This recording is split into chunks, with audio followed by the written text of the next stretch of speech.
हाय everyone, welcome back. So आज हम lecture third देखने जा रहे हैं ऑपरेटिंग सिस्टम का, जिसमें हम देखने जाएंगे टाइप्स ऑफ ऑपरेटिंग सिस्टम। कितने टाइप के ऑपरेटिंग सिस्टम आते हैं। अच्छा, सबसे पहले जब हमारे कंप्यूटर्स है, कंप्यूटर क्या ऑपरेटिंग सिस्टम के बिना काम कर सकते हैं? पहले हमें ये समझना ज़रूरी है, क्या कंप्यूटर बिना ऑपरेटिंग सिस्टम के काम कर सकते हैं? So the answer is no.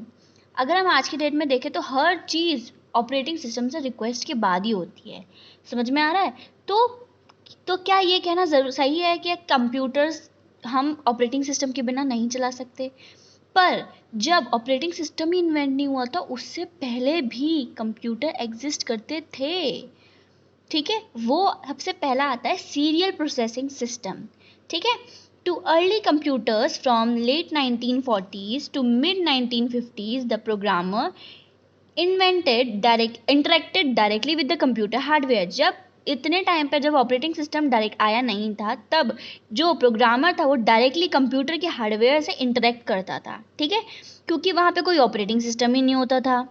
There machines are called, उन मशीन्स का नाम हम क्या बोलते थे? Bare machine. तो बेयर मशीन वो मशीन होती थी जिनमें ऑपरेटिंग सिस्टम नहीं इन्वेंट हुआ था। Got it? Resources of these machines are dedicated to a single program. अब एक मशीन है, उसके बीच में बहुत सारे रिसोर्सेज होंगे, रिसोर्सेज से बनी हुई होगी, तो वो सारे रिसोर्सेज एक सिंगल प्रोग्राम को डेडिकेटेड है। लेट्स से मैंने उसको कोई भी जो भी कैलकुलेशन मुझे करानी थी, मैंने वो कंप्यूटर के अंदर अंदर फेड कर दी। उसके बाद में जो पूरा कंप्यूटर है वो ऑक्यूपाइड हो चुका है एक प्रोग्राम से। अब आप उसको दूसरा इंस्ट्रक्शन नहीं दे सकते। जब तक वो पहला कंप्लीट नहीं कर देगा, वो कोई और इंस्ट्रक्शन कर ही नहीं सकता है। समझ में आया? यानी कि उसके सारे रिसोर्सेज जो थे वो एक ही पर लग गए। उनकी ज़रूरत भी नहीं है, तब भी वो उसी प्रोग्राम को हेल्प करेंगे। ठीक है, ज़रूरत नहीं है तब भी, यानी कि हमारा रिसोर्स का जो यूटिलाइजेशन था वो सीरियल प्रोसेसिंग सिस्टम में क्या हो गया? कम हो गया। रिसोर्स का यूटिलाइजेशन कम हो गया। ठीक है, यहाँ तक सब समझ में आ गया होगा।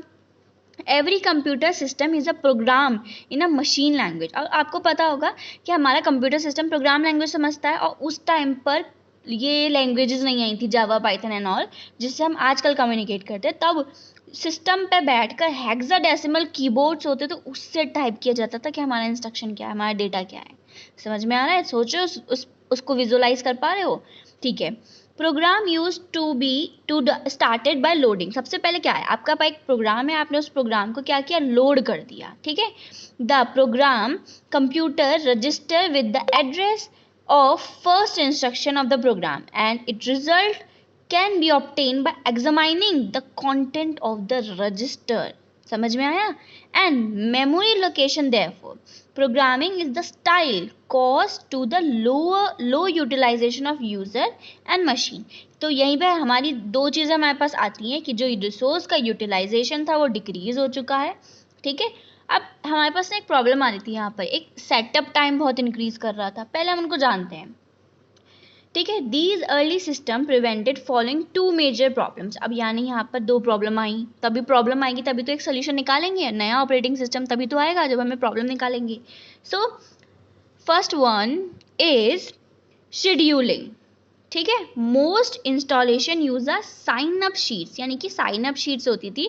तो शेड्यूलिंग में क्या होता है, आप रिजर्व कर लेते हो मशीन को कि भाई मेरा ये काम है, ये काम 1 घंटा मशीन लेगी। तो आपने उसको एक टाइम दे दिया कि 1 घंटे में मेरी जॉब जो है वो परफॉर्म हो जाएगी। बट मानो अगर वो जॉब 40 मिनट में कंप्लीट हो जाए, तो उससे क्या होगा? जो कंप्यूटर का आइडल टाइम है, यानी कि जो फालतू जो बैठ रहा है, उसकी वजह से टाइम वेस्ट हो रहा है हमारा, है ना। इतने में तो एक नया प्रॉब्लम सॉल्व कर देते। तो this is the problem of scheduling. ठीक है, अब क्या आता है उसके बाद? एक और प्रॉब्लम आती है which is the setup time. A single program involves loading the compiler and resources program. अब इसमें क्या है, इसमें जो सब लोड करना होता है मेमोरी के अंदर। ठीक है, linking the object code with the common function. हमारे पास कुछ स्टेप्स होते हैं जिसमें हम ना, जिसमें होल्स और जिसके अंदर एक पंच कार्ड होता है, पंच कार्ड में होल हो गया और लाइट पास करवाते थे उससे। तो इस तरीके से हम लोग उस टाइम पे कैलकुलेशन करते थे। समझ में आ रहा है? इसमें एक प्रॉब्लम क्या आती सेटअप टाइम में, कि अगर एरर आ गया तो यूज़र को वापस से शुरुआत से पूरा काम दोबारा करवाना पड़ेगा। यानी कि जितना भी टाइम लगा उसको काम करने में, वो सब वेस्ट हो गया। वो ज़ीरो से स्टार्ट करेगा फिर से। सो यहाँ पे क्या प्रॉब्लम आई हमारे पास सीरियल प्रोसेसिंग सिस्टम में? रिसोर्स का यूटिलाइजेशन कम हो रहा था, शेड्यूलिंग में प्रॉब्लम आ रही थी और सेटअप टाइम इंक्रीज कर रहा था। यहाँ तक सब समझ में आ गया? फिर क्या होता है, सीरियल प्रोसेसिंग सिस्टम के बाद में पहला ऑपरेटिंग सिस्टम आया। आपने एक नाम में डिफरेंस देखा होगा, वो था सीरियल प्रोसेसिंग सिस्टम।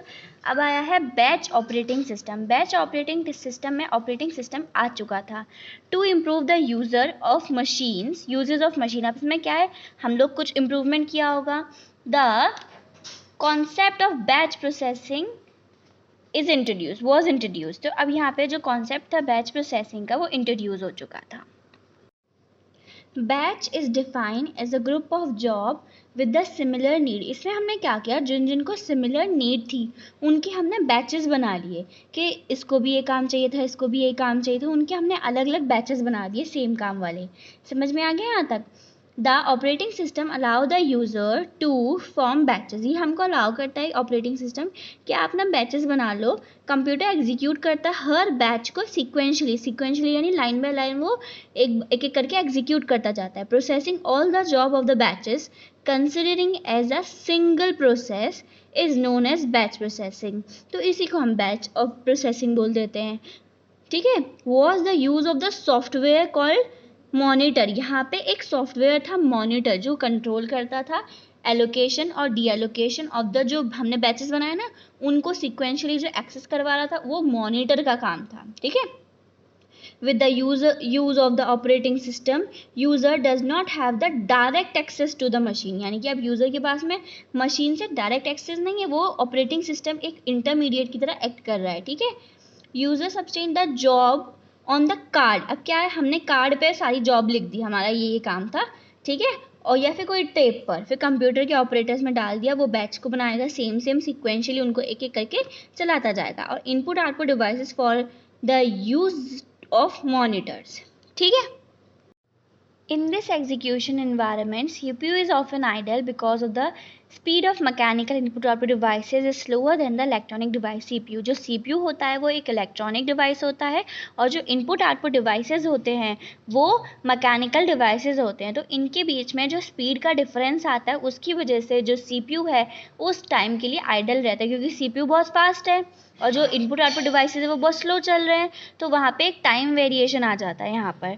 सो ये जो बीच में लिखा हुआ है आप पढ़ लीजिएगा, ये वैसे ज़्यादा इंपॉर्टेंट नहीं है, इससे ही काम हो जाएगा। फिर क्या होता है, अब इस प्रॉब्लम को ओवरकम करने के लिए हम एक स्पोलिंग टेक्निक का इस्तेमाल कर लेते हैं। ये आप एक बार रीडिंग कर लीजिएगा, मैं नोट्स प्रोवाइड तो कर ही रही हूँ। ठीक है, अब यहाँ पे क्या होता है, हमने बफर्स होते हैं। बफर्स क्या होते हैं, बफर हमने ऐसे लगाए जैसे मानो प्रिंटर है, हमने प्रोसेसर ने बोला कि ये प्रिंट कराना, वो तो जल्दी से स्पीड में दे देगा। अब क्या प्रिंटर्स को जल्दी से प्रिंट करवा पाएगा? नहीं करवा पाएगा, क्योंकि वो एक एक करके एक लाइन करके धीरे धीरे प्रिंट करता है। तो उस टाइम के लिए बीच में जो बफर है वो उसको होल्ड कर लेता है, जिससे इस प्रॉब्लम को हम ओवरकम कर पाते हैं। अब जो प्रोसेसर है वो तो खाली हो गया, वो दूसरे टास्क के लिए यूटिलाइज किया जा सकता है। ठीक है, अब यहाँ पे प्रॉब्लम क्या आ रही थी, the problem with the batch operating system are कि यहाँ पे लैक ऑफ इंटरेक्शन हो रहा था यूज़र और कंप्यूटर, जो CPU था और जो यूज़र है उनके बीच में लैक ऑफ इंटरेक्शन है, क्योंकि इनके बीच में एक ऑपरेटिंग सिस्टम आ चुका है। ठीक है, और जो इनपुट आउटपुट डिवाइसेज हैं यानी कि जो मैकेनिकल डिवाइसेज हैं उनकी स्पीड स्लो हो रही थी। ठीक है ना, एक तो ये प्रॉब्लम हो रही थी, यहाँ पे इतना ही काफ़ी है। नेक्स्ट जो है वो है मल्टी प्रोग्रामिंग, मल्टी टास्किंग और मल्टी प्रोसेसिंग। ये तीनों बहुत इंपॉर्टेंट है, मैं इनको नेक्स्ट वीडियो में डिटेल में एक्सप्लेन करूँगी। ठीक है।